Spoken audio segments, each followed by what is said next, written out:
Last episode में हमने देखा था कि जून जिया ने एक पॉइजन का इस्तेमाल किया था जिसकी वजह से जून वार्नर की सारी स्पिरिचुअल एनर्जी खत्म हो गई थी। जिसके बाद जून जिया जून वार्नर की तरफ आगे बढ़ती है। ये देखकर जून वार्नर कहती है, मेरे नजदीक मत आना, तुम्हें पता नहीं अगर मुझे कुछ हुआ तो जून फैमिली तुम्हें जिंदा नहीं छोड़ेगी। ये सुनकर जून जिया मुस्कुराते हुए कहती है, तुम्हें क्या लगता है क्या मेरी फैमिली मुझे चोट पहुँचा सकती है? तो जून वार्नर उसे बताती है कि ये सब कुछ हेड फैमिली ने ही कराया है, इसमें हमारा कोई भी हाथ नहीं था। ये सुनकर जून जिया को काफी ज्यादा गुस्सा आता है। वो जून ली को एक स्पिरिचुअल पिल खिलाती है जिसकी वजह से जून ली तड़पने लगता है और थोड़ी ही देर में उसकी मौत हो जाती है। जून जिया जून ली को लात मारकर साइड में हटाती है जिसके बाद वो जून वार्नर के पास जाती है और उसे एक पिल खिलाती है जिसकी वजह से जून वार्नर काफी डर जाती है। वो जून जिया से माफी मांगती है और कहती है कि मुझे जून ली की तरह नहीं मरना, मुझे बख्श दो। जून जिया जून वार्नर को पॉइजन का एंटीडोट देती है जो देखकर जून वार्नर काफी ज्यादा खुश हो जाती है। तो जून जिया जून वार्नर को बताती है कि ये एंटीडोट केवल एक हफ्ते के लिए काम करेगा। ये सुनकर जून वार्नर काफी डर जाती है। जून जिया जून वार्नर को बताती है कि अगर तुम मेरा कहना मानती रहोगी तो मैं तुम्हें इसका एंटीडोट दे दूंगी। जून वार्नर जून जिया की बात मान लेती है। तो जून जिया जून वार्नर से कहती है कि जल्दी हेड फैमिली वापस जाओ और उन्हें बताओ कि मैं वहाँ पर आने वाली हूँ। ये सुनते ही जून वार्नर वहाँ से भाग जाती है। तभी वहाँ पर मिंग्यू आता है जिसे देखकर जून जिया कहती है, तुम यहाँ पर क्या कर रहे हो? तो मिंग्यू कहता है, मैंने तुमसे कहा था ना, तुम्हें प्रोटेक्ट करना मेरी जिम्मेदारी है, इसलिए अगर तुम्हें कोई भी चोट पहुँचाने की कोशिश करेगा तो मैं उसे खत्म कर दूंगा। उन दोनों की बातों से हाउस कीपर को काफी ज्यादा डर लग रहा था। तभी जून जिया हाउस कीपर की गर्दन पकड़ती है और कहती है कि अगर तुम मरना नहीं चाहते तो जल्दी से मुझे ट्रेजर हाउस लेकर चलो। हाउस कीपर काफी डरा हुआ था। वो जून जिया से कहता है कि ठीक है, पर मुझे जान से मत मारना। अगले सीन में हम देखते हैं कि वो उन दोनों को अपने ट्रेजर हाउस में लेकर आता है जिसके बाद हम देखते हैं कि जून जिया ट्रेजर हाउस में मौजूद सारा मटेरियल अपने ब्रेसलेट में एब्जॉर्ब कर लेती है जिसके बाद वो हाउस कीपर को और उसकी बेटी को ट्रेजर हाउस में लॉक करके चाबी फेंक देती है और कहती है कि तुम्हारा जिंदा रहना तुम्हारे लक पर डिपेंड करता है। इसके बाद जून जिया मेन हॉल में वापस आती है जहाँ पर काफी सारी डेड बॉडीज पड़ी थी। उन सभी को देखकर जून जिया कहती है कि इन सभी को डिसॉल्व करने के लिए मैं अपना पाउडर इस्तेमाल नहीं कर सकती। तभी मिंग्यू कहता है, मैं तुम्हारे लिए ये सारी डेड बॉडीज साफ करवा सकता हूँ। इसके बाद वो ताली बजाता है। तभी वहाँ पर वही सोल्जर आ जाता है जिसे देखते ही जून जिया अपना खंजर बाहर निकाल लेती है और कहती है, कहीं ये लोग मुझ पर हमला तो नहीं करने वाले। मिंग्यू कहता है, घबराने की कोई बात नहीं है, ये सोल्जर मेरे साथ है और ये तुम्हारी सभी डेड बॉडीज को ठिकाने लगा देगा। ये सुनकर जून जिया को पहले तो थोड़ा शक होता है लेकिन फिर वो कहती है कि ठीक है, मैं ये सब तुम पर छोड़ती हूँ। तभी हम देखते हैं कि वो सोल्जर आगे आता है और अपना हाथ हवा में हिलाता है जिसके बाद वो सभी डेड बॉडीज हवा में डिसॉल्व हो जाती हैं। ये सब देखकर जून जिया काफी हैरान थी। तभी किटी जून जिया के पास आती है और कहती है कि मुझे ये लोग पसंद नहीं, तुम्हें इनसे मदद नहीं मांगनी चाहिए, मैं तुम्हारे लिए कुछ भी करने के लिए तैयार हूँ। तो ये सुनकर जून जिया कहती है कि तुम्हें ऐसा नहीं कहना चाहिए, ये लोग हमारे लिए काफी ज्यादा काम के हो सकते हैं। इसके बाद हमारा सीन कट होता है और हम देखते हैं कि जून जिया मेडिसिनल बाथ ले रही थी जिसके साथ वो एनर्जी रिफाइनिंग पिल का इस्तेमाल करती है जिसके बाद उसकी स्पिरिचुअल एनर्जी काफी तेजी के साथ बढ़ रही थी लेकिन यहाँ पर उसको काफी ज्यादा तकलीफ भी हो रही थी। तभी हम मिंग्यू को देखते हैं जो कि जून जिया के बाथ हाउस की छत पर उसके बाहर आने का इंतजार कर रहा था लेकिन उसी वक्त उसे जून जिया के घर आने की आवाज सुनाई देती है जो सुनते ही वो सीधा बाथरूम में घुस जाता है।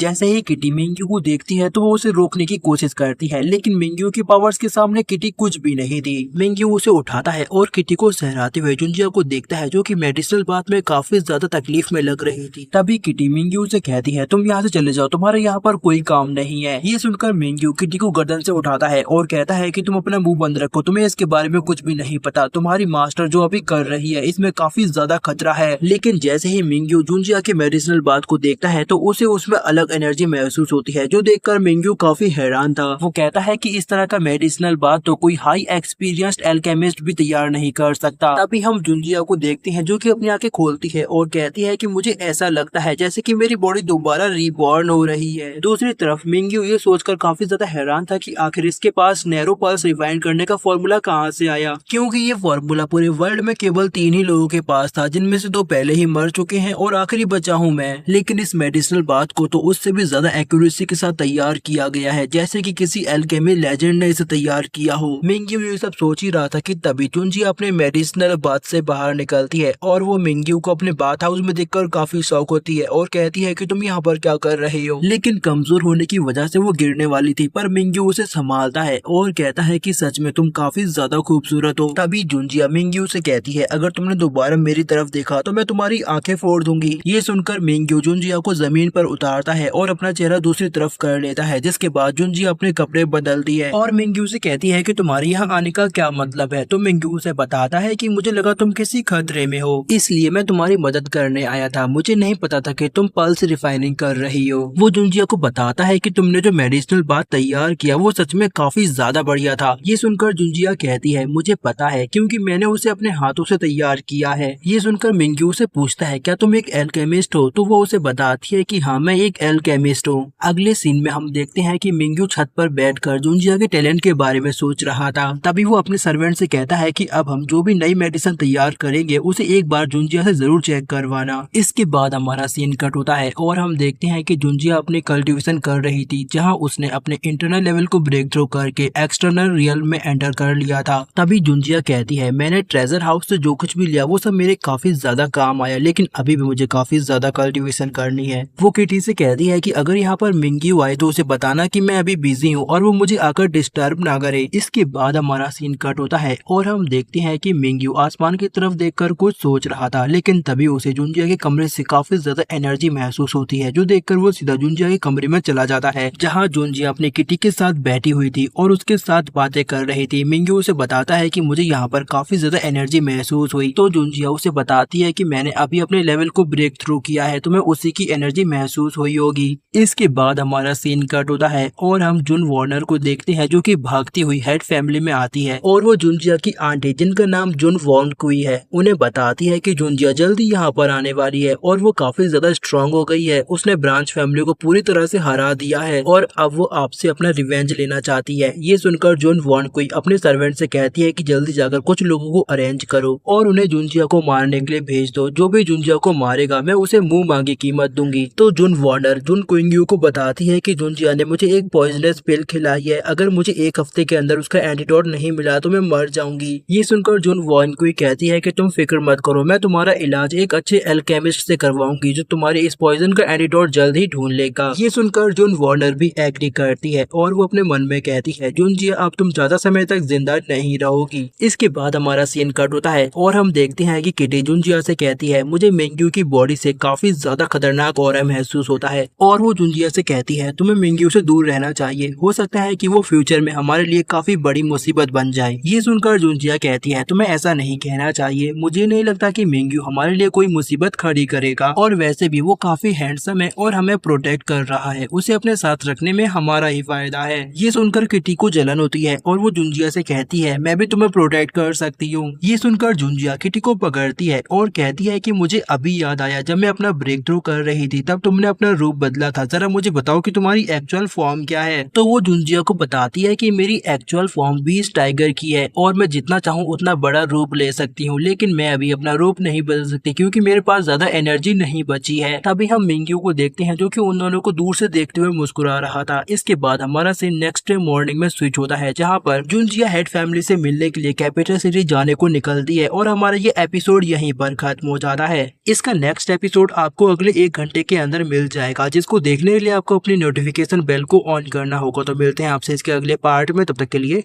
Bye bye.